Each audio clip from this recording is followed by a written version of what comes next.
নমস্কার বন্ধুরা, আশা করি আপনারা সবাই ভালো আছেন। আজ আমি আপনাদেরকে কাঁঠালের বীজ দিয়ে আর মিষ্টি কুমড়ো দিয়ে একটি স্পেশাল রেসিপি বানিয়ে দেখাবো। তো চলুন দেখে নেবেন আমি কিভাবে এই কাঁঠালের বীজগুলি দিয়ে রেসিপি বানাই। প্রথমে 1 কাপ জলের মধ্যে অল্প লবণ দিয়ে আমি কেটে রাখা কাঁঠালের বীজগুলো সেদ্ধ করে নিচ্ছি। সেদ্ধ করার পর এটি ছাড়িয়ে নেব লাল খোসাগুলো।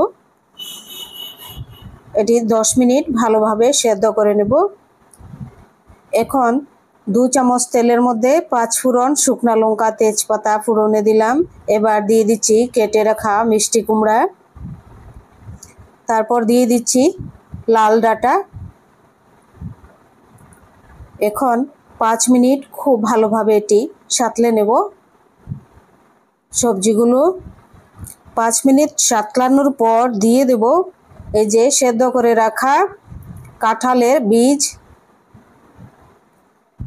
লাল খোসাগুলো ছাড়িয়ে নিয়েছি ভালোভাবে। লাল খোসা থাকলে পেটে ব্যথা করে, এর জন্যে ব্যথা হয়, তো লাল খোসাগুলি রাখিনি।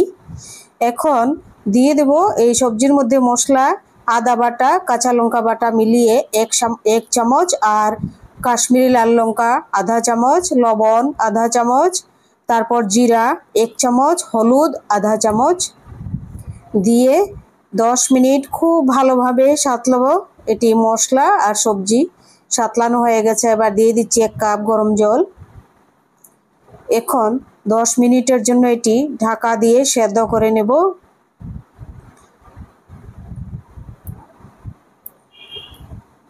ঢাকা দিয়ে দিচ্ছি 10 মিনিট। 10 মিনিট হয়ে গেছে।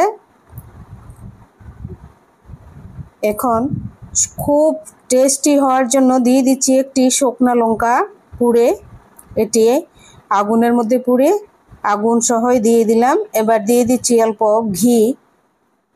হয়ে গেছে রান্না। এটির মধ্যে আমি চিনি ব্যবহার করব না, আপনারা চাইলে চিনি ব্যবহার করতে পারেন। মিষ্টি কুমড়া খুবই মিষ্টি, এর জন্য আমি চিনি দেইনি। দিয়ে দিচ্ছি 2টি কাঁচা লঙ্কা। আর হয়ে গেছে রান্না। আপনাদের রেসিপিটি কেমন লেগেছে কমেন্ট করে জানাবেন, আর যদি ভালো লাগে সাবস্ক্রাইব করবেন, লাইক করবেন, শেয়ার করবেন। আর এরকমভাবে শুকনো লঙ্কা জ্বালিয়ে দিবেন, প্রচণ্ড সুন্দর হয়।